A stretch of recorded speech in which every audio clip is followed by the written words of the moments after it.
Kalian udah pada tahu kan kejuaraan Pikes Peak? Pikes Peak sebenarnya nggak jauh berbeda dengan rally tarmac. Hanya saja di Pikes, biasanya pembalap tidak dibantu oleh co-driver. Pikes adalah balapan yang kurang terkenal di dunia sebenarnya, karena hanya berada di Amerika aja, dan beberapa di negara Eropa. Tapi buat pecinta rally, ini udah nggak asing lagi. Ditambah buat para player game Dirt Rally 1, yang mana ada stage khusus Pikes, jadi Pikes sebenarnya cukup menarik untuk dibahas. Sebutan lain dari Pikes Peak adalah The Race to the Cloud. Kenapa demikian? Ini karena beracu pada balapan itu sendiri, yang mana mobil melakukan pendakian bukit ke puncak Pikes Peak di Colorado, Amerika Serikat. Panjang trek ini berukuran 19,99 km dan memiliki lebih dari 156 belokan. Di balapan Pikes, mobil mendaki dari 1440 meter dari permukaan laut hingga finish di 4302 meter di atas permukaan laut pada kemiringan rata-rata 7,2%. Ini adalah motorsport yang cukup ekstrim, karena kalau ada kesalahan sedikit aja, mobil bisa jatuh ke jurang. Dan dulunya, trek di Pikes terdiri dari bagian gravel dan beraspal, tetapi pada Agustus 2011, jalanannya sudah sepenuhnya beraspal. Jadi setelah tahun 2011, acara Pikes Peak menjadi acara full tarmac. Kemudian sebenarnya, Pikes ini ada juga di beberapa tempat, bukan hanya di Amerika aja.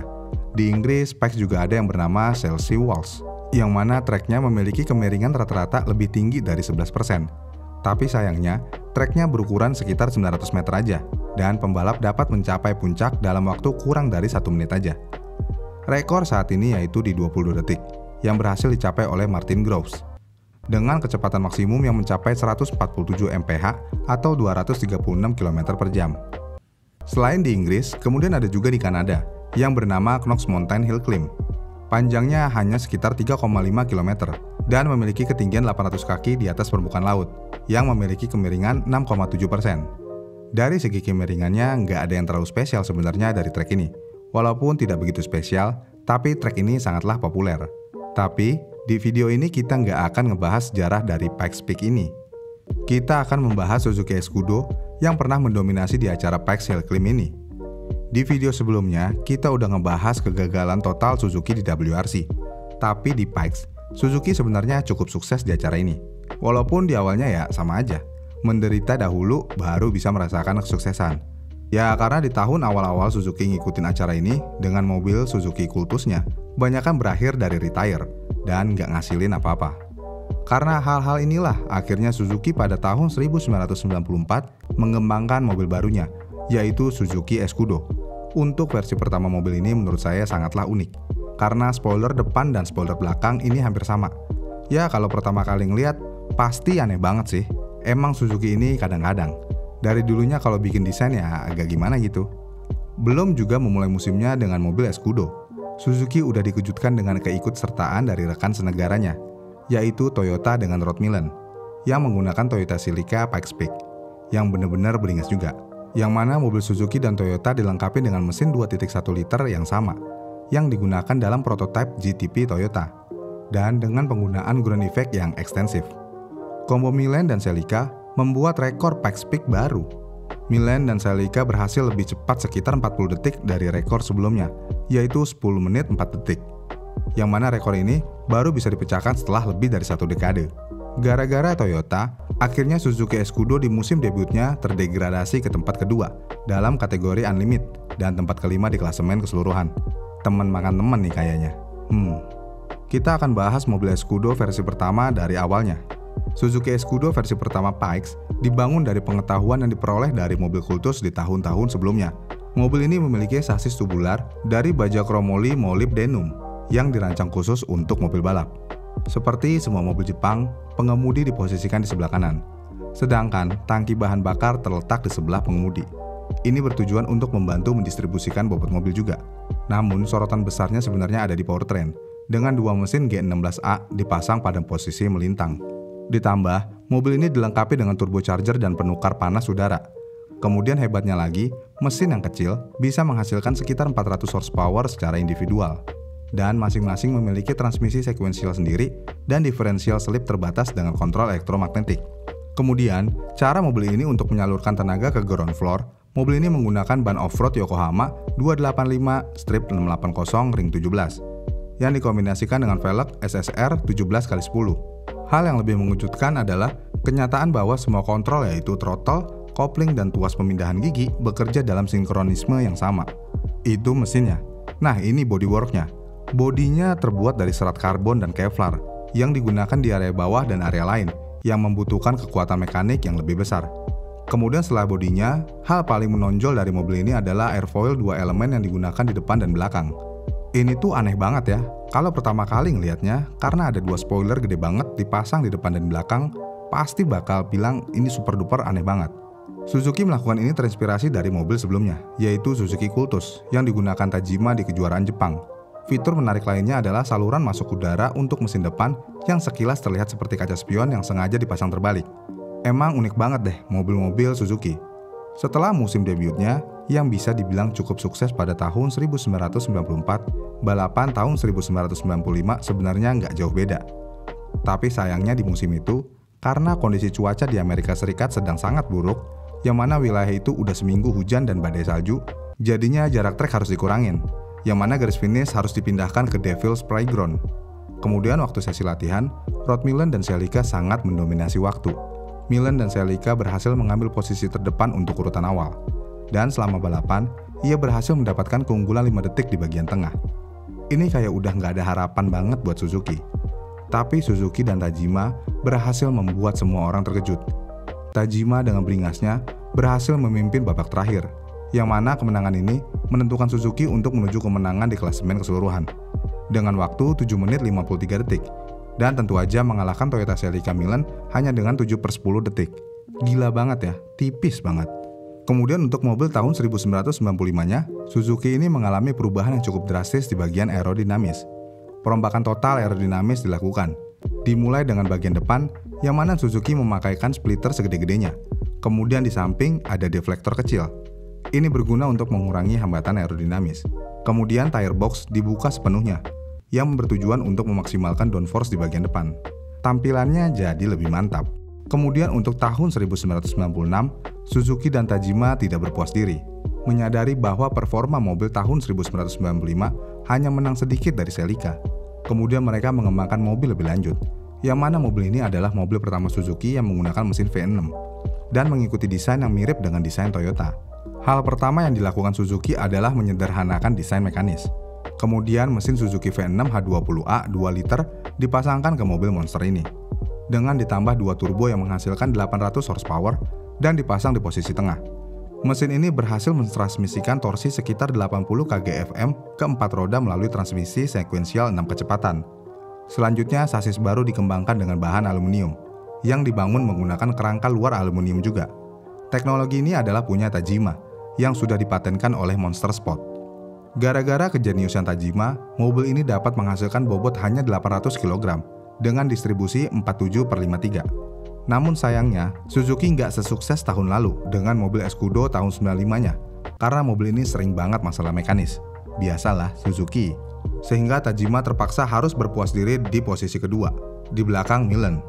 Ya sebenarnya wajar aja sih, Suzuki dan Tajima ngebangun mobil ini cuma dengan kurun waktu kurang dari 1 tahun aja. Padahal mobilnya udah keren banget, ya sangat disayangkan sih. Bagian depan bodywork splitter depan menggunakan ukuran yang besar, disertai dengan side plate yang sama besarnya. Selanjutnya, 2 saluran masuk ke udara posisi di bawah untuk radiator, dan yang atas terintegrasi dengan kisi-kisi intercooler.